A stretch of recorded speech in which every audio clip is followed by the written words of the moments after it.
सर्व दत्त परिवारास साष्टांग प्रणिपात. शुभप्रभात. दत्त माझा मी दत्ताचा. रचना श्री गुरुदत्त चरणी अर्पण. तत्पूर्वी चॅनल आवडल्यास लाईक, शेअर, सबस्क्राईब आणि हाईप जरूर करावे. माऊलींनो, आज आपण पाहणार आहोत श्रीकृष्ण भाग 37. यापूर्वीच्या भागात आपण पाहिले की भगवान श्रीकृष्णाने सर्व व्रजवासी जनांचे दावानलापासून कसे संरक्षण केले. त्यानंतर कृष्ण परमात्मा आपल्या गाई वासरांना, बंधू बांधवांना घेऊन, बालमित्रांना घेऊन सगळ्यांच्या समवेत त्यांनी वृंदावनाकडे प्रस्थान केले. ज्यावेळेला ते निघाले त्यावेळेला ते बालसवंगड्यांच्या सोबत विविध गीत गात होते. अशा रीतीने परमात्मा नेहमी गायींनी भरलेल्या अशा वृंदावनात परत आले. भगवान श्रीकृष्ण आणि बलराम यांनी आपले सवंगडी आणि ज्या व्रजबाला होत्या यांच्या संगतीमध्ये या सुंदर अशा वृंदावनातील आयुष्याचा सुखाचा उपभोग घेत असता क्रमाक्रमाने कालांतराने ग्रीष्म ऋतू आला. तसे पाहिले तर भारतामध्ये या उन्हाळा या ऋतूचे फारसे स्वागत होत नाही, कारण की आपल्या सर्वांना माहिती आहे की या ऋतूमध्ये सर्वत्र उष्णताही फारच वृद्धिंगत झालेली असते. परंतु वृंदावनामध्ये मात्र सर्वांना या ऋतूमध्ये सुद्धा आनंदच झाला होता, कारण की त्या ठिकाणी ग्रीष्म हा वसंताच्या पावलांनी आला होता. याचे कारण म्हणजे भगवान शिव आणि ब्रह्मदेव यांचे सुद्धा अधिपती असणारे असे बलराम आणि भगवान श्रीकृष्ण हे या वृंदावनामध्ये निवास करत होते. वृंदावनामध्ये सुंदर असे अनेक धबधबे होते आणि त्या धबधब्यामधून एकसारखे पाणी हे खाली पडत असे आणि त्याचा मधुर आवाज आणि रातकिड्यांच्या स्वराला ते आवृत्त करत असत. वृंदावनामध्ये सगळीकडेच छोटे छोटे पाण्याचे झरे वाहत असल्यामुळे ते वृंदावन नेहमीच अतिशय हिरवेगार झालेले असत.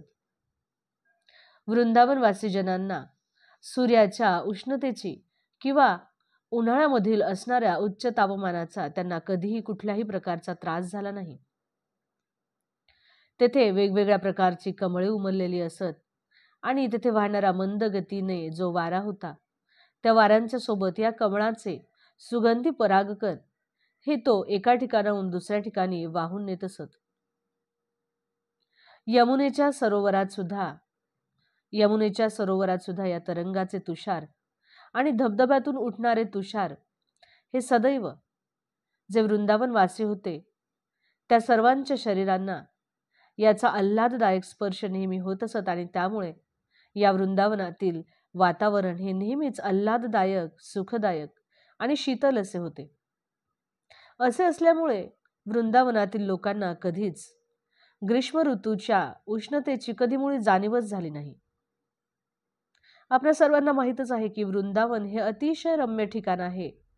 त्या प्रकारे त्या ठिकाणी अनेक प्रकारचे सुंदर हरणे आहेत. तसेच या वृंदावनामध्ये सुंदर अशी फुले सदैव उमललेली असत. त्या ठिकाणी नेहमीच पक्ष्यांचे मधुर कुंजन चालू असत. त्या ठिकाणी मोर नृत्य करत असत आणि सर्वच परिसर हा मोरांच्या केकारवानाने नेहमीच दुमदुमून गेलेला असे. सुंदर फुलावरून मधुमक्षिकांचे नेहमी गुंजन चालू असते आणि मधूनच कोकिळाही आपल्या भिन्न स्वरामध्ये त्या ठिकाणी कर्णमधुर असे गायन करत असतात. भगवान श्रीकृष्ण हे आपले अग्रज म्हणजेच बलराम यांच्या समवेत सर्व सवंगड्यांना घेऊन, गायींना घेऊन आपली बासरी वाजवत त्या वृंदावन नावाच्या वनामध्ये त्यांनी प्रवेश केला. या वनामध्ये अतिशय सुंदर असे वातावरण होते आणि या ठिकाणी आनंद लुटण्याची इच्छा त्या सगळ्यांना झाली आणि त्या ठिकाणी नवीन पालवी फुटलेले सुंदर अशा वृक्षवेली होत्या. त्या ठिकाणी झाडांवरती सुंदर अशी फुले होती आणि सर्वांनी त्या सुंदर रंगीबिरंगी फुलांच्या माळा करून आपल्या गळ्यात घातल्या होत्या आणि वेगवेगळ्या केशरी धातूंनी सर्वांनी आपली शरीरे रंगवली होती आणि ते सर्वजण तिथे नृत्य आणि गाणे गाऊ लागले. कधी कधी ते सवंगडी आपापसामध्ये वेगवेगळ्या प्रकारचे खेळ खेळू लागले. कधी कधी ते भगवान परमात्म्याबरोबर नाचू लागले. काही सवंगडी तर वेगवेगळ्या प्रकारची गीते गाऊ लागली. कुणी वेणुवादन करू लागले, तर काही सवंगडी हे शिंगे वाजवू लागली. तर काही जण भगवान श्रीकृष्णांना म्हणू लागली की, मित्रा, अरे तू किती सुंदर प्रकारे नाच करतोस. असे म्हणत ते सर्वजण भगवान श्रीकृष्णांची प्रशंसा करू लागले.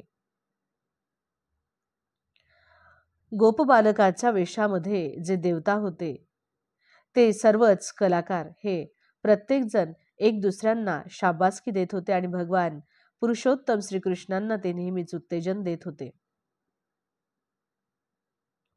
आतापर्यंत श्रीकृष्णांचा आणि बलरामांचा चूडाकरण संस्कार झालेला नव्हता, त्यामुळे त्यांचे केस हे विस्कटलेले दिसत होते आणि ते आपल्या सवंगड्यांच्या सोबत लपंडाव खेळत होते, तर कधी उड्या मारत होते, कधी कधी ते आपापसात युद्ध करत होते, तर कधी ते त्यांच्या मित्रांच्या सोबत सुंदर असे गायन आणि नृत्य करत होते. बेलफळे घेऊन त्यांना चेंडू सारखे घेऊन ते झेलत होते, खेळ खेळत होते. कधी कधी ते आंधळी कोशिंबीर खेळत, तर कधी कधी त्या वृंदावनातील वेगवेगळ्या हरणांची किंवा वेगवेगळ्या पक्ष्यांची ते आपसात नक्कल करत असत. कधी ते झाडाच्या फांद्यावरती बसून माकडाप्रमाणे झोका खेळत, तर कधी बेडकाच्याप्रमाणे त्याचा आवाज काढत नक्कल करत होते. कधी कधी ते एकमेकांच्या मध्ये राजा आणि प्रजा असे खेळ खेळत होते. अशा रीतीने बलराम आणि श्रीकृष्ण हे आपल्या सवंगड्यांच्या सोबत वेगवेगळे खेळ खेळत खेळत आणि त्या फुलाफळांनी बहरलेल्या सुंदर अशा वाटिका म्हणजेच वृंदावनामधील अशा या आल्हाददायक प्रसन्न वातावरणाचा ते आनंद घेऊ लागले.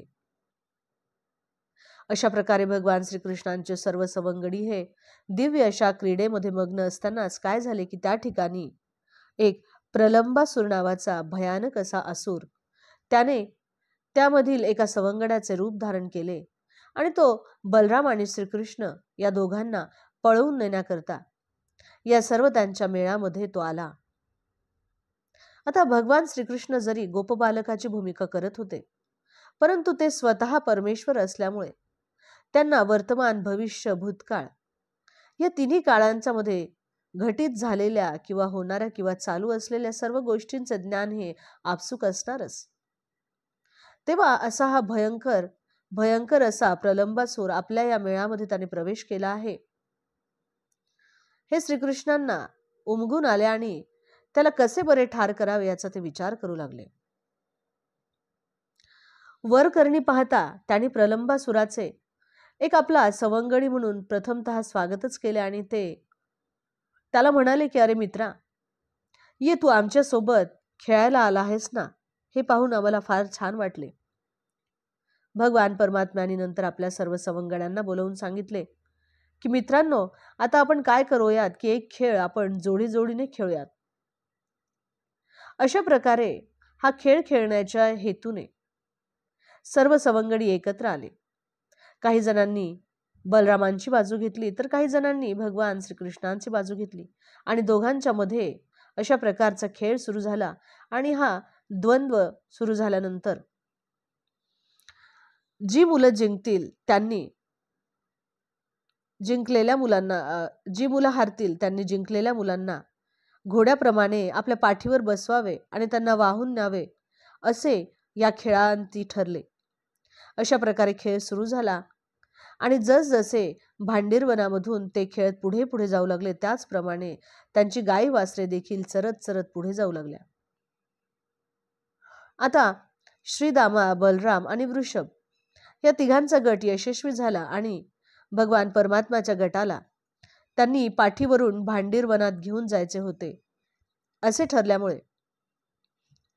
हरल्यामुळे भगवान श्रीकृष्णांनी श्रीदामाला पाठीवर घेतले, तर त्यांचा सवंगडी भद्रसेन याने वृषभाला पाठीवर घेतले.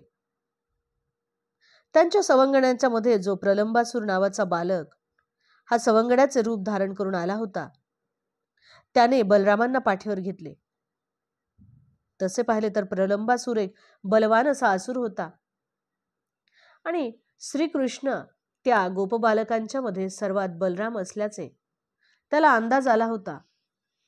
त्यामुळे भगवान परमात्म्याचे सानिध्य टाळण्याकरताच असुर प्रलंबासुराने फक्त बलरामांना आपल्या पाठीवर घेऊन तो अतिशय दूरवर निघून गेला. खात्रीने हा असुर अतिशय शक्तिशाली होता,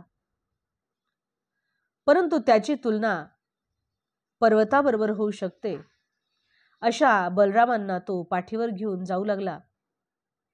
बलरामांना पाठीवर घेतल्यामुळे त्यांच्या भारामुळे प्रलंबासूर अतिशय त्याला थकवा वाटू लागला आणि त्यामुळे प्रलंबासुराने शेवटी आपले खरे रूप धारण केले.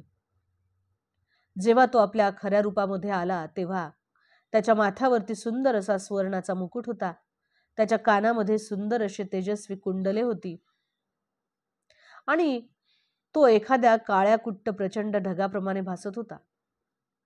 बलराम दादांनी प्रलंबासुराचे निरीक्षण केले तेव्हा त्या प्रलंबासुराचे शरीर हे आकाशापर्यंत वाढत जाऊ लागले.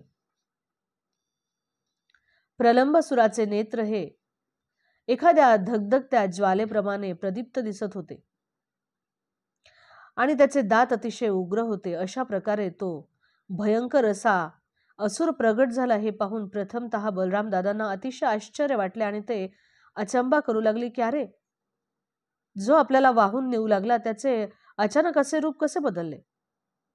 परंतु तात्काळ बलराम दादांच्या असे लक्षात आले की तो एक असुर आहे आणि आपल्याला ठार मारण्याच्या हेतूनेच आपल्या सवंगड्यांच्या पासून दूर त्याने आपल्याला वाहून या जंगलामध्ये आणलेले आहे.